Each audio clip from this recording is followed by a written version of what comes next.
ఇట్లాంటి మన మన సామాజిక వర్గానికి అన్యాయం జరుగుతుంది, మీరు మాట్లాడాలి, మీరు ముందుండాలని ఎప్పుడని చెప్పిర్రా? మేము సుమారు ఒక 15 రోజుల కింద కడియం సిరి అన్న దగ్గర వెళ్ళి మాట్లాడినాము. అన్నయ్య పరిస్థితి ఉందంటే మీటింగ్ పెట్టండి, చెయ్యండి, మాట్లాడని చెప్తున్నారు. కానీ మీ సపోర్ట్ ఉంటే మీకు ఏం కావాలో చెప్పు, మీరు మీటింగ్ పెట్టండి, నన్ను దమ్ము ధైర్యం ఇస్తలేడు మాకు.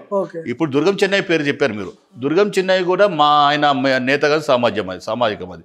ఆయన కూడా ఒకసారి ఫోన్ చేసాడు ఇదో సందర్భంలో 15 రోజుల కింద ఫోన్ చేసి, అన్న రాలే మనం కూర్చొని మాట్లాడదాము, మన ఉపకుల గురించి మాట్లాడదామని చెప్పిండు.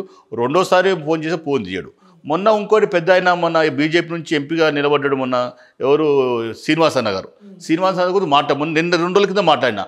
ఆయన కూడా చేస్తామంటారు, కానీ చేస్తామంటారు తప్ప వెనుకొచ్చి వీళ్ళ మాలమాదిగోళ్ళక్క ధైర్యంగా వచ్చి రొమ్ము ఇడిచి నిలబడి మీరు చెయ్యండి, మీరు చేస్తాము, లేకుండా మా వెనుక ఉండండి, నడిపియండి అని చెప్పి ఆలోచన ముగ్గురికి లేదు.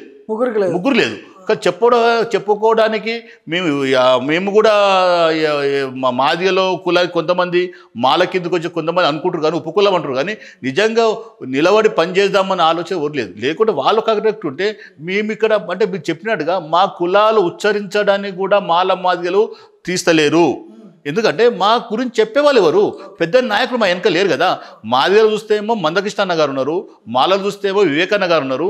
ఉపకులాల గురించి నేనున్నాను, పని చేస్తానని చెప్పే నాయకులు ఎవరు లేరు. కాబట్టి మాకు ఎవరిని పట్టుకొని కొట్లాడాలి? వర్గీకరణ జరిగితే మీకు వచ్చే లాభం ఏంటి ఇందులో? ఉపకులాలకి మాకు వచ్చేది ఏముంది? ఉద్యోగాల గురించి ఈ కొట్లాట ఉద్యోగాల గురించి మా వాట మాకు రావాలి. మేము ఏమంటామంటే మా వాట ఎందుకు అడుగుతున్నామంటే, ఇప్పుడు ఏమంటున్నారు, వరికని అయితే జనాభా ప్రతిపాదికన ఇవ్వాలంటారు.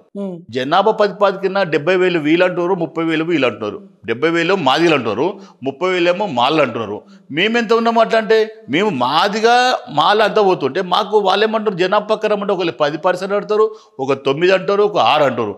మేమేమంటాము అట్టా కాకుండా ఈ యొక్క 57 కులాలకు మీరు మాదిగలు బాగుపడ్డారు, మాలలు బాగుపడ్డారు, ఉపకులాలు ఇంతవరకు బాగుపడలేదు, అన్యాయమైనవి, పాతాల లోకలు ఉన్నవి.